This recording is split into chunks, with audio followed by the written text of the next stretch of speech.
Come in. Ah, Caroline, I've just been on the phone to Sebastian Williams.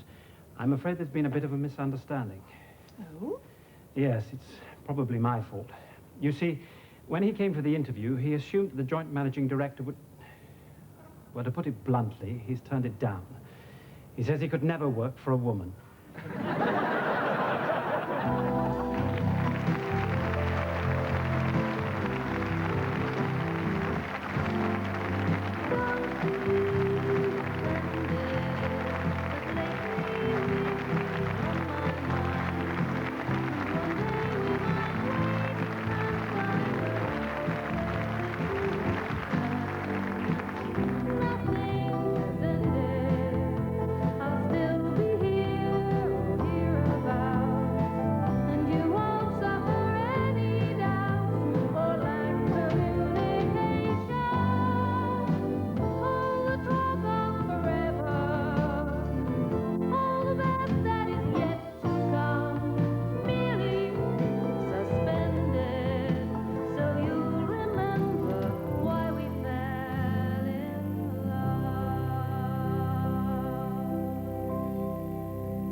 In a moment, Ken and Margaret go in search of a missing husband. Rocky loses a client in Boon. She's a big-time dancer, no part-time bopper. So what she does Must be done proper. to do what A stretch has got to go really far. What the splits have to do is... But give her any kind of crisp, she won't make a racket. as long as it says... Walkers on the packet. That just could taste. One more time, fellas. What's he got to say? Walkers on the packet. Few things in life are as reliable as a Volkswagen. A Ferguson video recorder is one of them. Few things in life are as reliable as a Volkswagen. A Ferguson video recorder is one of them. I can't quite afford to go skiing. But what if I get someone to help me out? Make a beeline for N&P.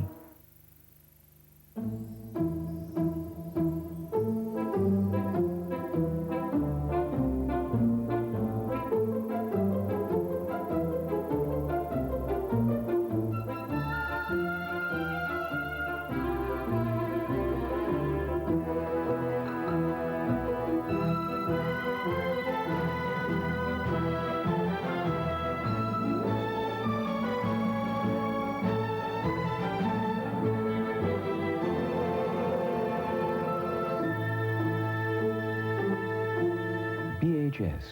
Christmas ideas, better designed. This week's TV Times is bursting with family entertainment and comes with a free advent calendar for Christmas. Now in Granada, Michael Elphick rides again as Boon.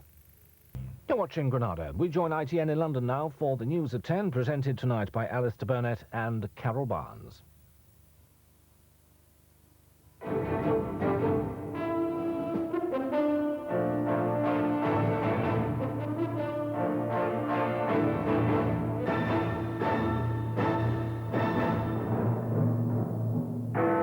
The Queen's speech, loyalty tests, longer sentences in Ulster.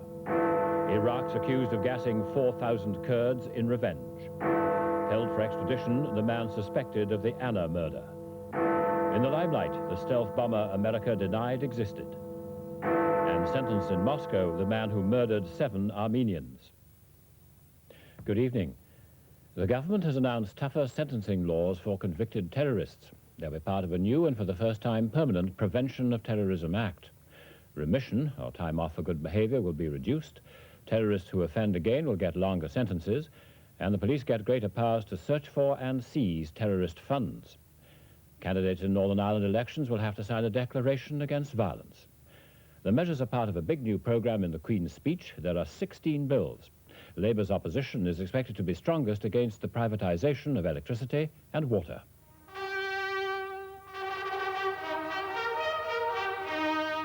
Increasingly, this ceremony, with the Queen present in the House of Lords, and with Black Rod's traditional summons to the independent Commons, signals behind its appealing pomp and circumstance the start of even tougher political battles than have gone before. As they left for the Lords, MPs expected to hear that Thatcherism would proceed apace, and that, in essence, is what they were told. Still top of the parliamentary agenda is the biggest single example yet of privatisation, as the electricity industry is sold off. Legislation will be introduced to restructure and to provide for the sale of the electricity supply industry in Great Britain. By tradition, the Queen only gives the briefest of outlines, but within hours in the Commons, Mrs. Thatcher was filling in the details, especially on the new and permanent Prevention of Terrorism Act, which will now include the reduction of remission for some convicted terrorists in Northern Ireland. Mrs. Thatcher called the measure a further deterrent to those who contemplate acts of terrorism or violence. The idea also has the strong backing of the Democrats' leader, Paddy Ashdown. But Labour called the new measures very foolish and said they did nothing to sort out the causes of terrorism. But of all that was signalled today, it's the privatisation programme, especially of electricity, which will provoke the biggest parliamentary battles. The government says consumers will benefit from a more efficient and responsive service. The opposition parties fear much bigger electricity bills and a poorer safety record. And selling off the water industry, producing up to £10 billion, raises for many MPs even more fundamental questions. The government sees it as the logical extension of the whole privatisation programme. But Labour, the Democrats and the SDP say it's totally wrong to sell off such basic assets as the water supply. Among the other measures, and in the aftermath of the Peter Wright spy-catcher saga, MI5 will now become an openly acknowledged security service. The government say that'll mean that MI5 officers like Peter Wright can be legally bound to lifetime silence about its operations. But the opposition parties say that MI5 must be made accountable directly to Parliament. Tomorrow, the government will announce something less than that, an oversight tribunal, which will make an annual report, as happens now with phone tapping. The new employment bill is designed to lift certain restrictions on women and young people at work. The government say the measures will help to create new job opportunities and give employers more flexibility. The opposition say that women and young people will be exploited by unscrupulous employers. And the bill to require ID cards and other security measures at football matches follows Mrs. Thatcher's warning to the clubs. She will argue that soccer violence must be controlled by the government since the clubs have failed to do it. From the opposition benches, Labour will argue that the scheme will simply transfer the violence from the terraces to the streets outside. With MPs back in their own chamber, all sides immediately picked up the political cudgels. Mr. Kinnock talked of the way many of the new measures would concentrate power in the government's hands. And I appeal to good people in all parts of the House to join us in stopping this shift to centralisation, to control, to censorship that is jeopardising liberty in this country, under this government, in this state, with this Prime Minister. But Mrs. Thatcher said the whole programme was about transferring power away from government. All of these things are a movement of power from central government to the people, giving them far more independence, and independence which Right Honourable and Honourable members opposite cannot stand, because they want people to be totally and utterly dependent on the state for pretty nearly all their needs and wants. But the Democrats' leader condemned the lack of vision in the government's programme. This is a programme which is all dogma and no vision. It is a programme which will damage further the quality of our life, divide further our already sadly divided nation.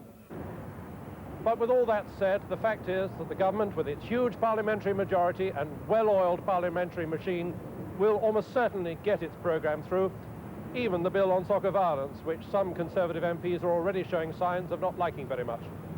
Michael Brunson, News at 10, Westminster.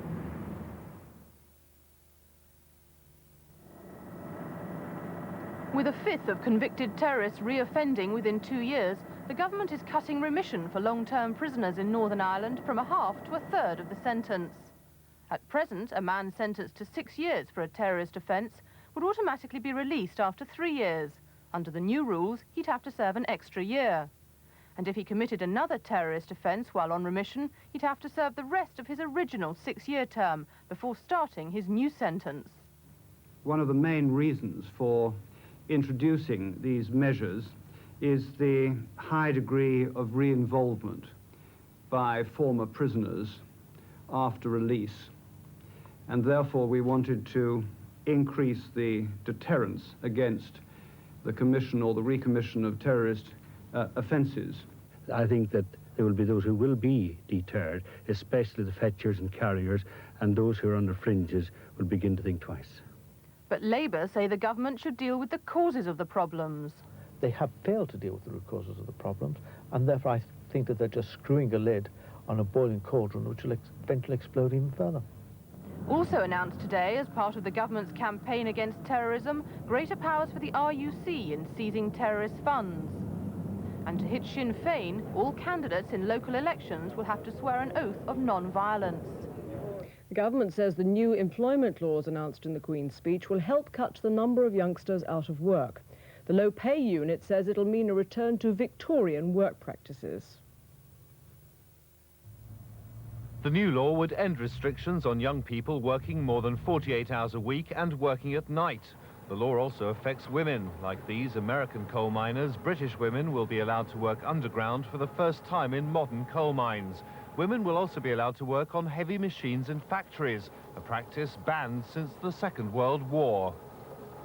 What I want to do is to take away restrictions which by any definition are out of date, and in that way also to take away some of the obstacles and barriers to work which stand in the way of young people getting jobs. What the government is trying to do is to create a source of cheap labour in the form of teenagers who are not protected in the sort of protections which were available even in Victorian times, who now have no legal minimum wage protection at all, and who very recently have seen even their entitlement to Social Security abolished.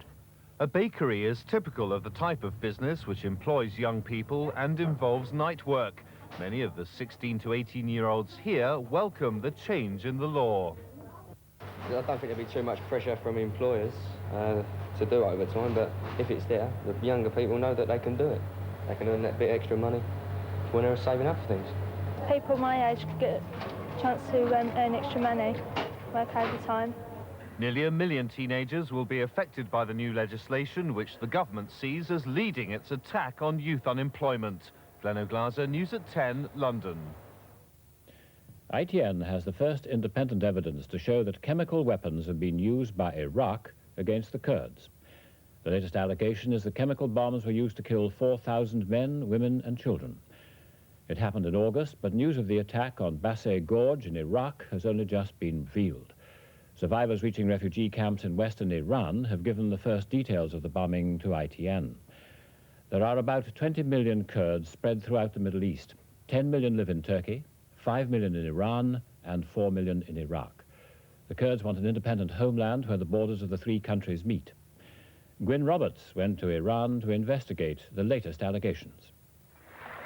72 hours after these pictures were taken, the Kurdish people shown here were dead.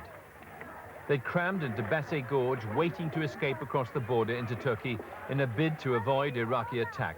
But survivors say that before it was safe to move, Iraqi helicopters and warplanes dropped canisters of poison gas down the side of the gorge. The caves in which the Kurds took refuge were to become their tombs, as the gas clouds engulfed the area.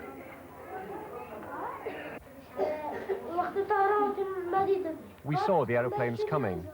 They dropped bombs, but the explosion wasn't very loud.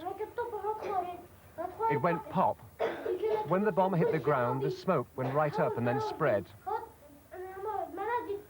People who smelt the bomb fell on their backs and died. Adults fell, children fell, all the trees dried up.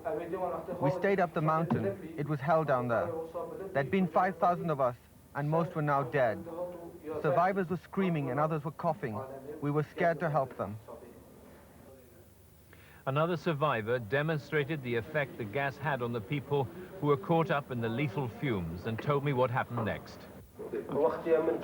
Government troops advanced into the gorge and the soldiers were wearing masks and gloves. They collected the bodies in piles and set fire to them. All of them were burned. Kurdish guerrillas fighting for self-determination insist Iraq is using chemical weapons. The Iraqis deny they've ever deployed mustard or nerve gas against the Kurds. One group of Kurds led me into Iraq to show me evidence that chemicals had been used recently not far from the Turkish border. We had to climb to 10,000 feet to get across the Zagros Mountains. As we came down the other side, I was taken to a location which the Kurds said had been attacked with chemical weapons 2 months ago. I wore protective clothing as I collected several soil samples and dug up fragments of a projectile that was deeply embedded in the mountainside. There was no crater, suggesting the missile could have contained chemicals rather than high explosives. There's very definitely a rather faint chemical smell in this area, and everyone here is a little bit nervous to stay too long in the area. I took 6 or 7 samples and found a large metal fragment covered in soil. They were given to a commercial laboratory in Birmingham which tested for any traces of chemicals in the samples. Using 2 different tests, they then compared the results they found with poison gas samples provided by the government's own research labs at Porton Down. In 2 soil samples, we have found evidence of the presence of 1,4-dithiane. The presence of 1,4-dithiane in the soil samples is consistent with mustard gas being used in that area. Kurdish refugees fleeing Iraq continue to pour into camps in Iran. At Ziwa, just on the other side of the border, they face a grim future. Blankets and medicines are in short supply, and 7 out of every 10 people who arrive are sick. Many suffer from malnutrition. All these people recount their experience of chemical attacks on their villages, their families and their friends. They've lost their homes and in many cases their loved ones. Temperatures here will soon drop to -20 degrees centigrade. When that happens, there are bound to be many deaths amongst a people who are convinced the world has ignored and now forgotten their suffering. Gwyn Roberts, News at 10, Ziwa, Western Iran. Now, from his embassy, the Iraqi ambassador. Ambassador, are you instructed to say it was the Iranians who did this? Well, first of all, this program really makes me laugh. I should congratulate you on this beautiful piece of fabrication. It probably doesn't make other people laugh, Ambassador. No, really, because it is a beautiful fabrication. It comes from the Iranian side. Since when you use children to give a testimony on such a serious matter, and then this is, it says that this is from the Iraqi side, from the Iraqi territory, whereas there is no Iraqi territory under Iranian occupation. So, whereas we have liberated all of our territories, and then you are bringing some testimony from some Kurds, I don't know from where, and you are using this as an evidence of this sordid act, which I condemned, as we, with you, they condemn the use of such weapon.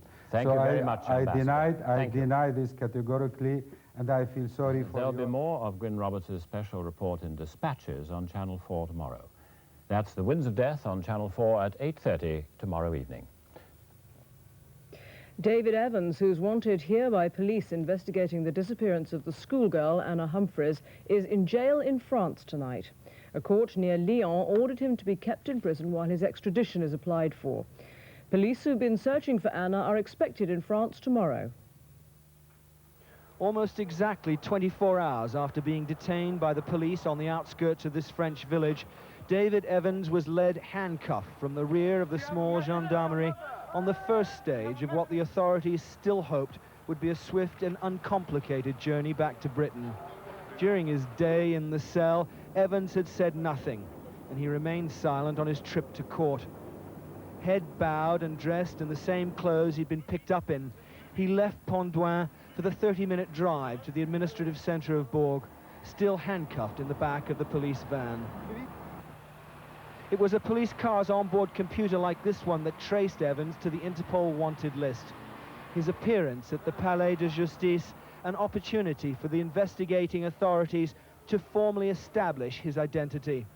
The meeting with the magistrate lasted nearly 2 hours. Evans was not legally represented, although an interpreter was present. Evans had showed no emotion through the day's lengthy proceedings, and his interrogation will only really begin with the expected arrival of North Wales police tomorrow.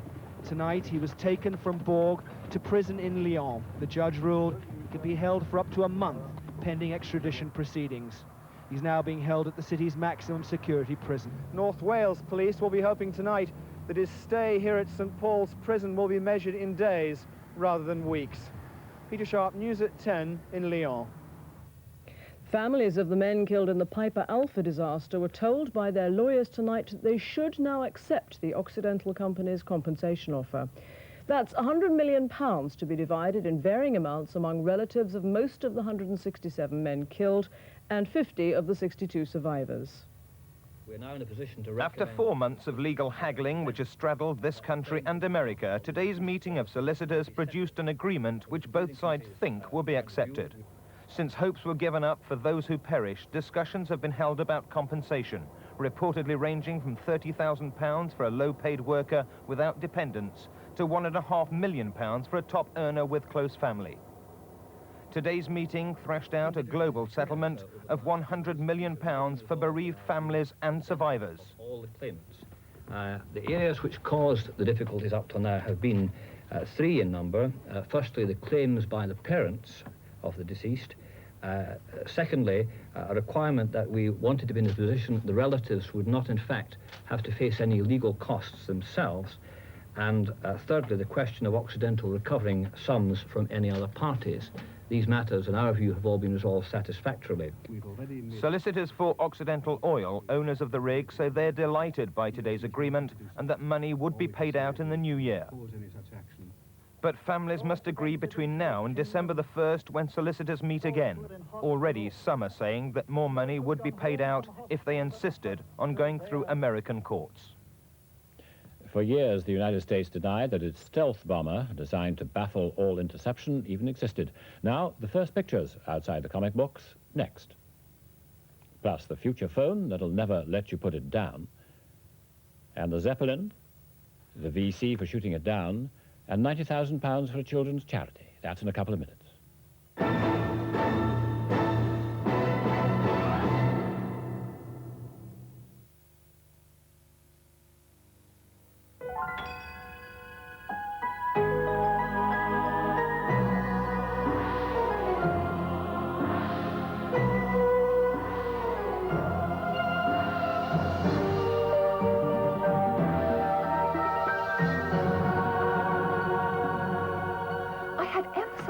Dream last night. I dreamt we didn't have a dishwasher. What a nightmare. What point? Why make life complicated?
Thank you very much for repairing my tire. Thank you very much. Thank you very, very, very much. Thank you very much for the loan of your dryer. Thank you very, very, very much. Cadbury's Roses, their favorite centers, all lavishly covered in delicious Cadbury's chocolate, make roses the sweetest way to say, thank you very much, you're one in a million. Thank you very much, thank you very, very, very much. Thank you very much for feeding William. Thank you very, very, very, very, very. Say it with Cadbury's Roses.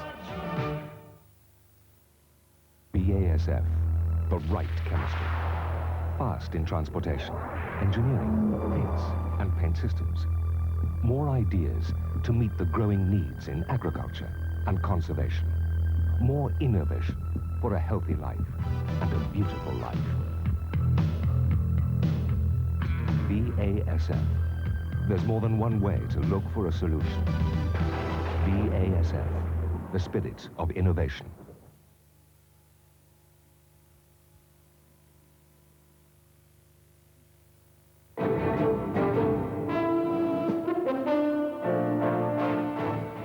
The Americans have put their top-secret new bomber on display for the first time. The B-2 nuclear bomber is known as the Stealth because it's designed to fly without showing up on radar.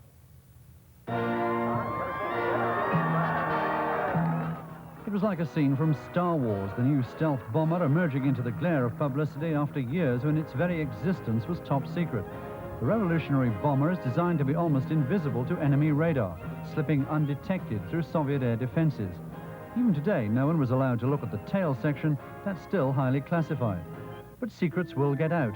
The Honda car company built this replica based on rumors and used it in a recent commercial. We introduced ours first. Each real plane will cost $60 million. Even so, the US government say it's well worth the money. And when the Soviet Union are beginning to make their targets harder and more mobile, our ability to be able to hold those at risk enhances the deterrence that the nuclear war would never start in the first place. But critics claim that cruise missiles would work as well. The stealth is too provocative and costs far too much. It basically means that in then year dollars, the stealth bomber is not simply going to be a gold-plated weapon, but cost as much as if it was made of solid gold. But far more worrying, say the critics, is the effect that the introduction of the stealth bomber could have on the arms race. At the very time when both sides are trying to reduce their arsenals, the Russians would be forced to respond by spending billions on anti-stealth defenses. And that at a time when they're trying to divert the money from defense spending and into securing their economy and stability at home. Ken Rees, News at 10, Washington. In the Soviet Union, the Armenian parliament has just been suspended because more ethnic violence is reported from Azerbaijan. We have rare pictures from the inside of a Moscow court when the judge sentenced a man to death for murdering Armenians.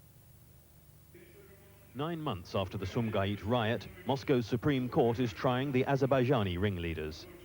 26 Armenians were massacred.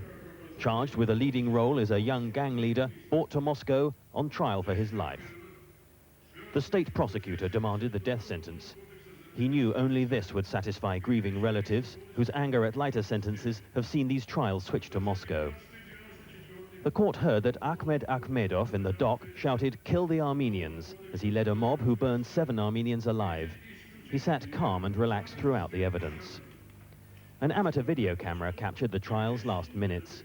These remarkable pictures show Akhmedov awaiting his fate. The Soviet judge read the verdict. The sentence was death by firing squad. A policeman moved in to handcuff a stunned Akhmedov as the verdict on the gang leader's crimes was still read out.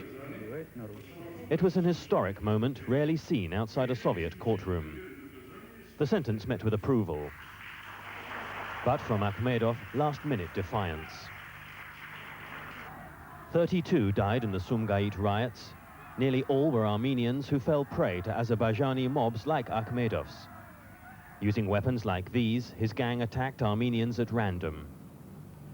Riot police and troops restored order, but the Soviet Union's troubled south remains a headache for Mr. Gorbachev. This first death sentence for the Sumgait riots has been ignored by the Soviet media. It's not even been reported 4 days after it was passed. There's no surer clue to how sensitive nationalist tensions remain in the Soviet republics. Ian Glover-James, News at 10 at the Moscow Supreme Court. Here, building societies attracted near record amounts of savers' money last month. High interest rates are discouraging home buyers, particularly in London, and some property prices in the capital are actually falling. Estate agents are starting to suffer.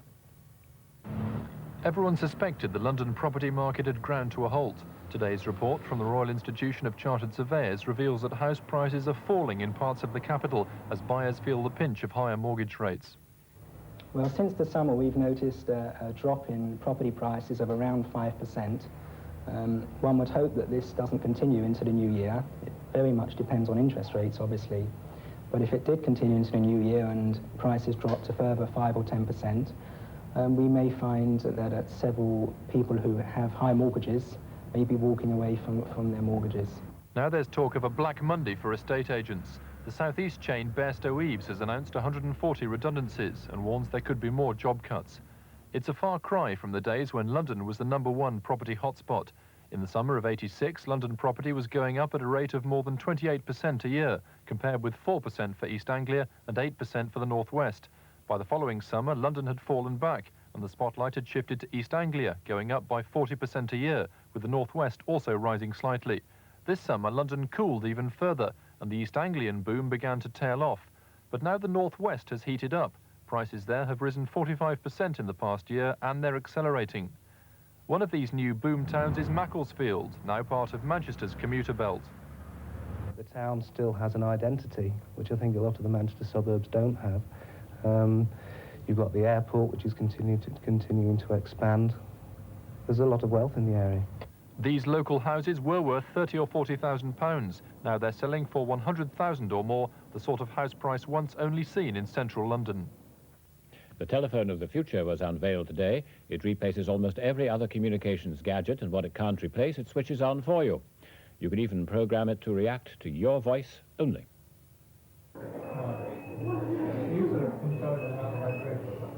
If you're away from your office or home telephone, a bleep or pager is currently the commonest way urgent messages can get through. You then reach for the cell phone, trademark of the yuppies, but still a bulky device. However, all this will change soon. This is the shape of things to come. This is the new generation of radio telephones. You don't even have to dial. You just speak the number into it and it dials it for you. 637-2424. If you want to dial the old-fashioned way, press dial and the screen on the phone changes to show a digital dialing board, or if you prefer it, a more traditional dial. The phone stores the last 200 numbers you've dialed, and you can scroll through them, pick the one you want, and the phone dials it for you. You could even phone home to turn on the lights, the oven, or the video recorder. It can also receive messages, just like the more sophisticated radio pagers. And you can call up information, like the weather.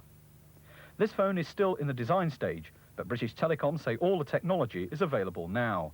It'll be on the market in a few years, probably costing several £100s at first, but becoming cheaper as more and more are sold. Lawrence McGinty, News at 10 on the phone. Tonight, soccer, Littlewoods Challenge Cup third round replays. Scunthorpe 0, Bradford 1, Southampton 1, that was the 57th minute, Scarborough 0. The FA Cup first round replays, Brandon United 1, Doncaster 2, Carlisle 4, Telford 1, they were ahead. Crewe 3, Stafford 2, they were ahead. Sheffield United 2, Mansfield 1, Transmere 3, Preston 0. Division 4, Wrexham 2, non-league Runcorn 3. First round of the Simod Cup, Palace 4, Walsall 2. Second round, Watford 1, West Ham 1. That was after extra time, Watford 3-1 on penalties. The Barclays League Division 2, Birmingham 0, Leeds 0, and Blackburn 0, Shrewsbury 1. The main news again, the government has given details of a new Permanent Prevention of Terrorism Act with longer jail sentences to be served. Finally, a Victoria Cross awarded to the man who shot down the first Zeppelin in 1916 has been sold for £90,000. The pilot's success was a great sensation of the First World War. The money will go to children suffering from leukemia. William Leaf Robinson was the first man to shoot down an airship and the first man to win a VC for combat in Britain, or in this case above it. 60,000 flocked to see the wreckage of airship SL-11 after it crashed in flames in Hertfordshire in 1916, victim of bullets from Leaf Robinson's biplane. Proved to the British people that the airships which had bombed London so mercilessly were vulnerable after all. Leaf Robinson, a hero now, awarded the Victoria Cross soon afterwards. The money from the medals and memorabilia sold today will fund a children's cancer trust called A Medal for Life. Would he have approved? Oh, my God, yes. He wouldn't have. You know, he didn't look for the accolade. He looked for the deed itself. To him, life was for living. Leaf Robinson was later shot down over France and died from influenza in 1918. He is still remembered, though. Fresh flowers on his grave even now. Burnham Man News at 10, London. And that's it tonight. Good night.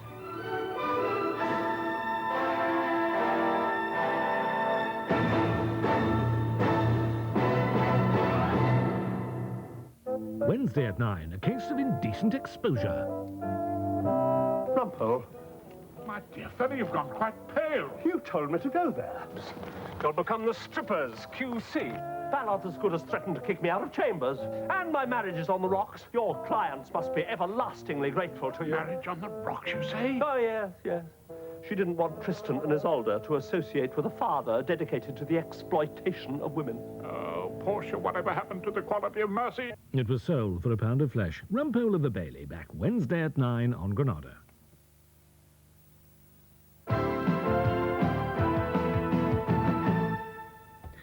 And now today's top stories from around the region. Britain's biggest ever disaster compensation settlement, believed to be worth around £100 million, has been reached in Manchester tonight for victims of the Piper Alpha tragedy. The claimants must now decide whether to accept the deal or take action in the American courts. But David Burnside, chairman of the family's lawyers, said initial payments were already being made. We would wish to record that Occidental Petroleum and their partners have always demonstrated good faith in their negotiations and have dealt with the claims in a concerned and sensitive manner. And in that respect, I should perhaps say that the recent announcement that interim payments will be made to survivors has in fact been fulfilled, and survivors' solicitors have received, I think today, or possibly tomorrow in some cases, cheques for £10,000, which will be passed on to the individual claimants. North Wales detectives investigating the disappearance of schoolgirl Anna Humphreys are to fly out to France tomorrow to question David John Evans. The farm worker was arrested yesterday hitchhiking near Lyon and today appeared before an examining magistrate.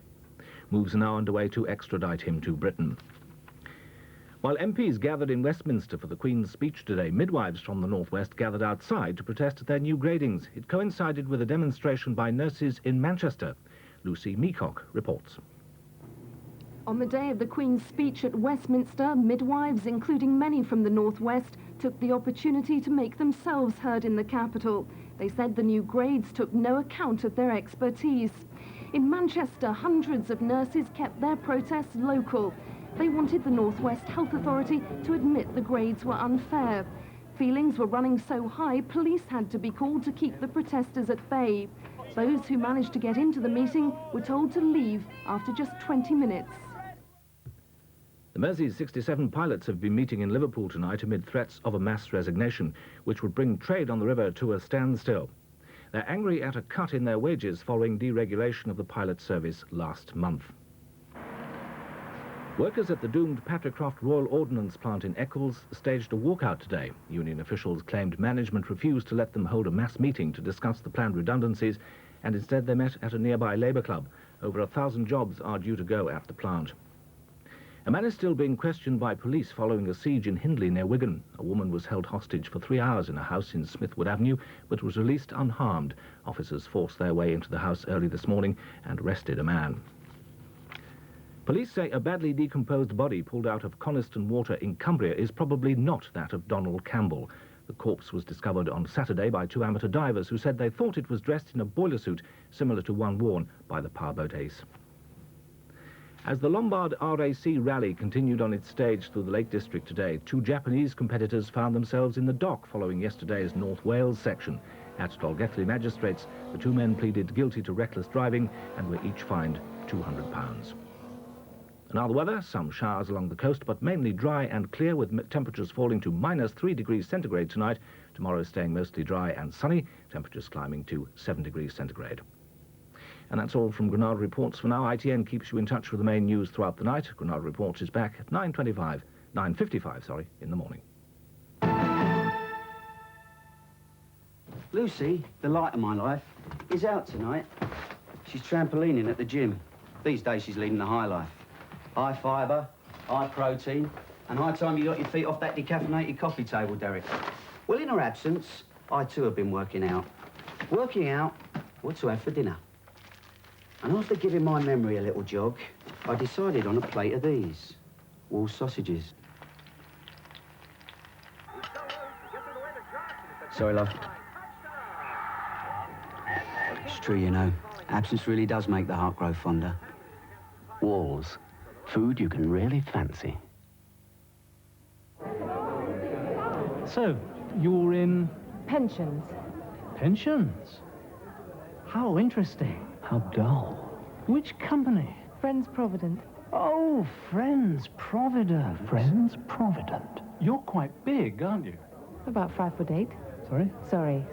Oh, pensions with a sense of humour. Actually, our investments total well over £6 billion. 6 billion? That is big. Uh-oh. She wants to sell me a pension. Do you have a pension plan? Here we go. No. In that case, I recommend you take professional advice. Right. But aren't you going to recommend Friends Provident? Me? Why should I tell you how good we are when you can hear it from somebody else? Friends Provident. We've grown big by being recommended.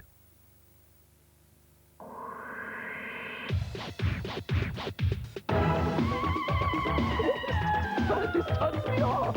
Good night, Josephine. I'm playing with my Tandy. Hold it. Tell me on again, Tandy.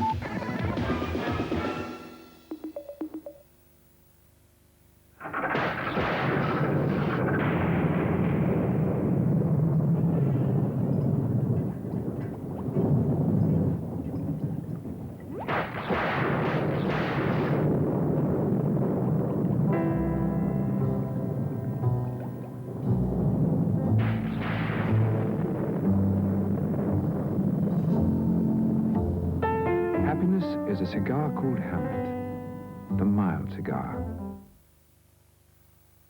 Go on, never. The only paper with 2 pages of gossip every weekday. The Post. Eddie Shah's new popular daily. Today, cooking with cultures in Russia. With cook in the pot beef stroganoff. Yes, from old Count Stroganoff's kitchen comes this decadent blend of paprika, garlic, yogurt and spices, which the sergeant pops over the meat and vanishes to the oven. And a while later, we've an authentic taste of old Russia. Beef stroganoff. Smashing. Cook in the pot, only from Cross and Blackwell.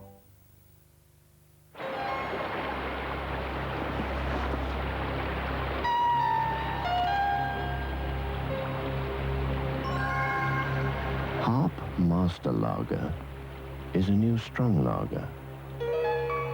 But the interesting thing is, it's brewed to taste a lot sharper and less sweet than you might expect. Pure deception. Here's a great big package bulging with stories, stars, features, fashion, reader offers. This week's TV Times is bursting with family entertainment. The Beiderbecks are back with a new son. We asked the real Ross Abbott to stand up. And also there's a free advent calendar for Christmas. Don't miss yours with TV Times this week. This is Granada, and now Witness, based on a real-life case, tells the story of Lucy's secret. A helpline will be available at the end of the programme if you would like to speak to someone about child abuse. In this, the last of our Witness series about social workers, we follow an investigation into allegations that a child has been sexually abused. To ensure the rights of the parents and to protect their children, the family involved is portrayed by actors and the locations have been changed. However, the incidents that spark off the inquiry are based on fact. And in this case, as in the real world, there is no script and no certainty of the outcome.